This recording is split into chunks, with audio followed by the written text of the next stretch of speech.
The Tao of Self-Confidence, Episode 871. Welcome to the Tao of Self-Confidence, where I share stories of amazing women who have discovered their inner journey to self-confidence. Visit our website at thetaoofselfconfidence.com. Your inner journey to self-confidence awaits.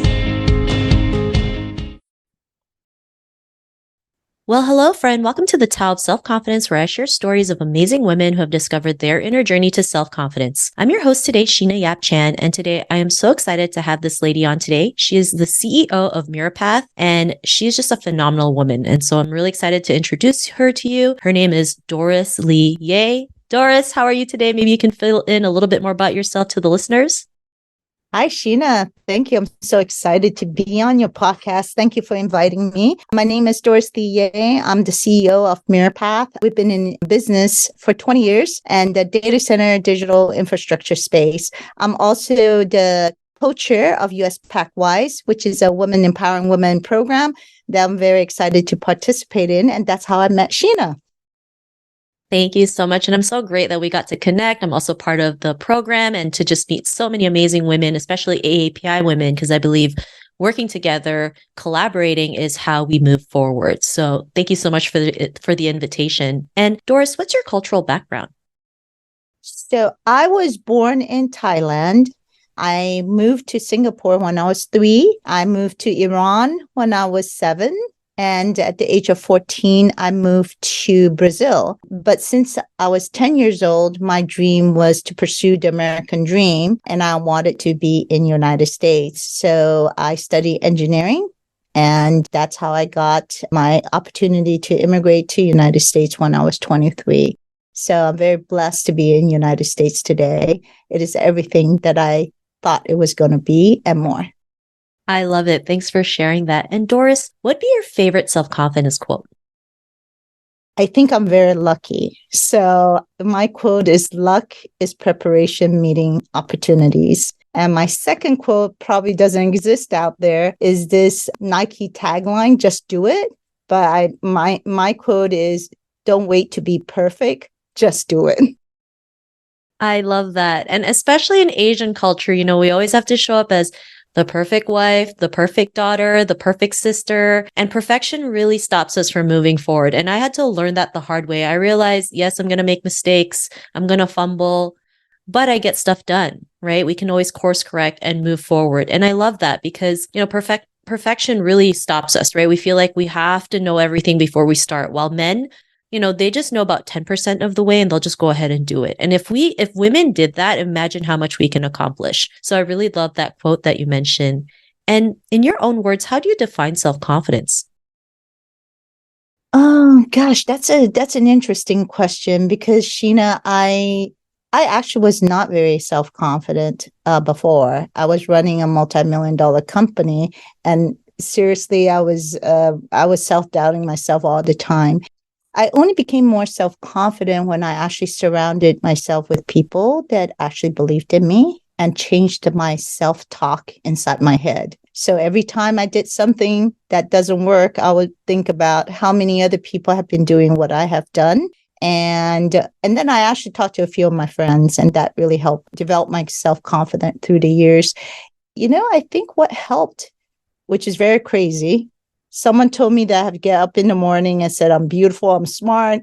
At first, when I first heard that, I thought that was the most outrageous thing.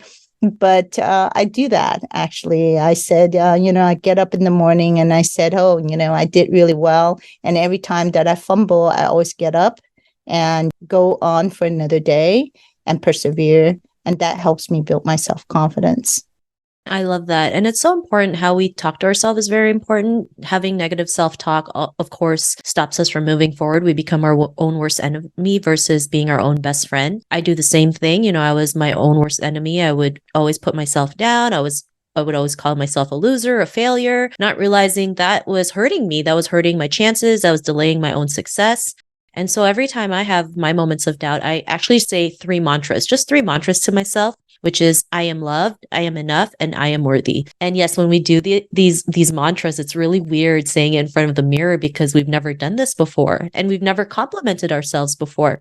But with practice, it gets easier. And you would never tell your best friend she's a loser. So why would you tell yourself that? And so it's really important to have that positive self-talk as much as we can so that it helps us to move forward, take the inspired action, and be the person that we're meant to be. So I love that you mentioned that. And Doris, what was your life like before your discovery of self-confidence? I think that I didn't enjoy life as much because I was always thinking about the destination. I think I was always in pursuit of a destination. And I found out that, when you get there, now there's another destination that you have to reach. And it's just kind of hard. And during the process, you're telling yourself how bad you need to improve, how poorly you execute. Instead, I think today what I do is one of my mantra is really enjoy life.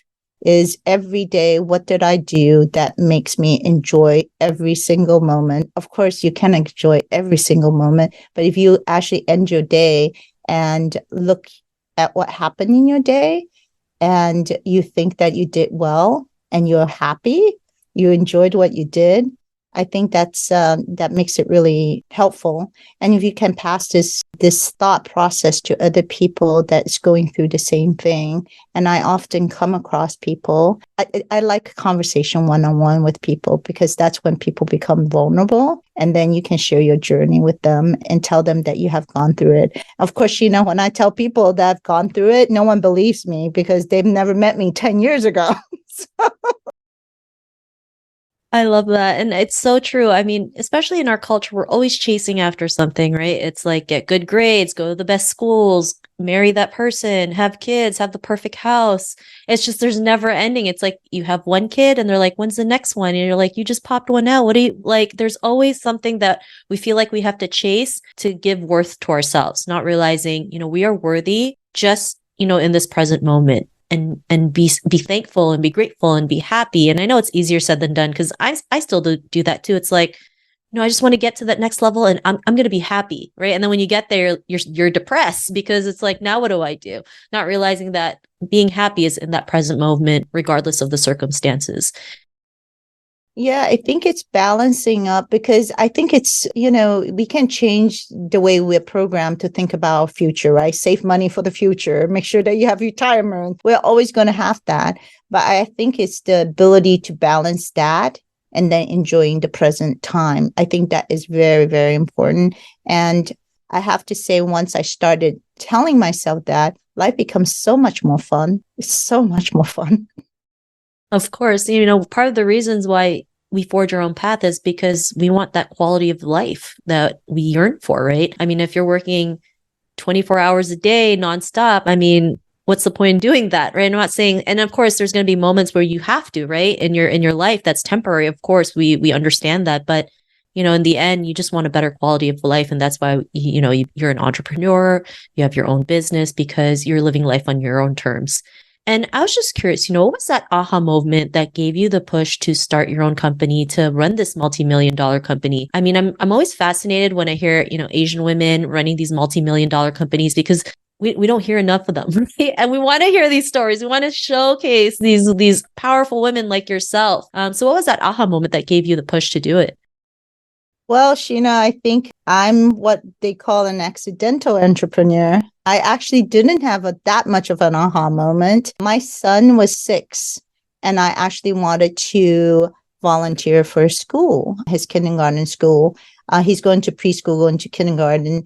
And I was having a lot of difficulty convincing my boss at the time to allow me to go and do that. And I was like, I'm the top salesperson here. Well, why don't I just start a company? Of course, I did not know to start a company, you actually need to know more than sales.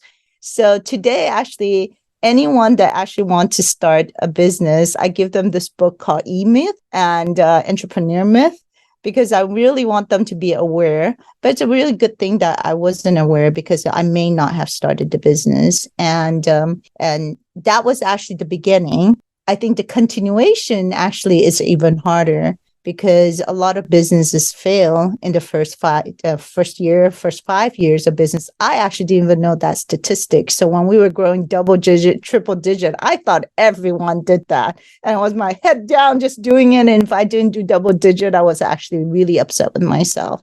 And it's only when you have more awareness and when you actually look, and as an entrepreneur, you usually don't have that much time. I remember in the 7th year of business, I was literally just sleeping 3 hours because I just didn't have enough time to expand the business and to scale the business the way that I thought it can be expanded, because I didn't know how. So I think surrounding myself with people that taught me what I need to do to continue to scale was very important. I love that. And thanks for sharing that. I mean, there's going to be times where it's hard, right? And we don't know what the next step is. And sometimes we feel like we have to do everything ourselves, but not realizing like you can go out there and seek help, which is not typical in our culture, of course, because asking for help is seen as a weakness or a handout. But when we go out there and seek the help and ask for help, find that it becomes a lot better and we can do things the way we want to and live life in our terms. And because of that, what's your life been like now? My kids still think I'm a workaholic, but I do think that America, it's pretty stable compared to a lot of the countries I grew up. Starting a business is really important. It's really easy. And then there's so much help, especially as women. There is so much organization helping women succeed. One of the things I actually talk to people about is, I'm Chinese. And I was born in an era that people gave girls away at birth. Can you imagine growing up thinking that you're disposable? I think while I was starting the company and when I found the diversity, inclusion people, Women's Presidents Organization, Harvard, all of them actually having a section that wants to help women out. That doesn't exist in a lot of countries. So I think that changed my perspective. I love being a woman now because I do think that, there's some advantages of being a woman, and, and surrounding yourself with women helps you be stronger.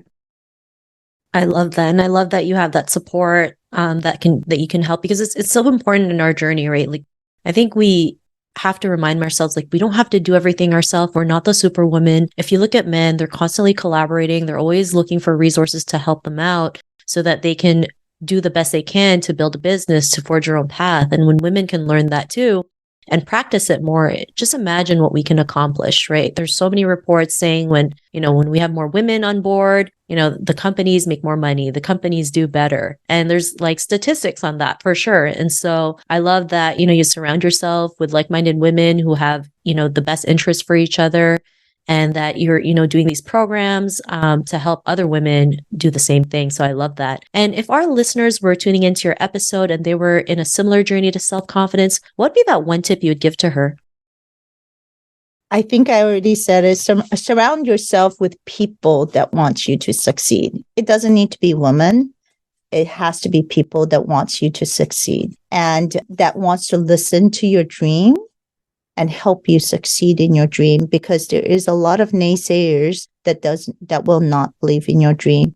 Surround yourself with people that wants to sit down to listen to your dream, give you context to help you proceed and be successful, not just listening. And just listening is already good, but I think active support is even more powerful. Why can't you do this? Let me introduce you to this person. I think you need help here. And I think that is very important. And it actually can come from both women and men.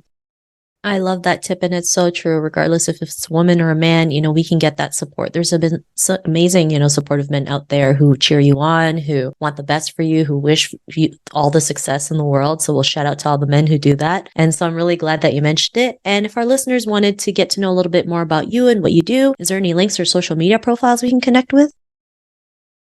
If you go to LinkedIn under Doris Li Yeh, you can find me. I'm not that active in social media yet.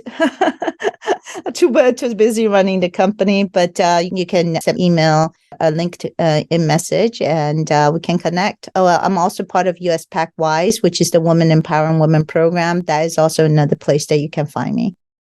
Awesome. Well, thanks for sharing that. And to our listeners, if you want to connect with Doris, you can head on over to the taoofselfconfidence.com and search for Doris's name. Her show notes will pop up along with everything else that we talked about. And I just really want to thank Doris today for taking the time to share her story and tips with us on self-confidence. So thank you so much, Doris. Thank you, Sheena, for inviting me to speak and share my story. It was such an honor having you on the show today. And to our listeners, be on the lookout for another new episode of another amazing woman's journey to self-confidence, and we'll talk to you soon. Bye for now. You can now purchase The Tao of Self-Confidence, a guide to moving beyond trauma and awakening the leader within on Amazon, Barnes & Noble's, Walmart, Indigo, and other major book retailers. Get your copy today.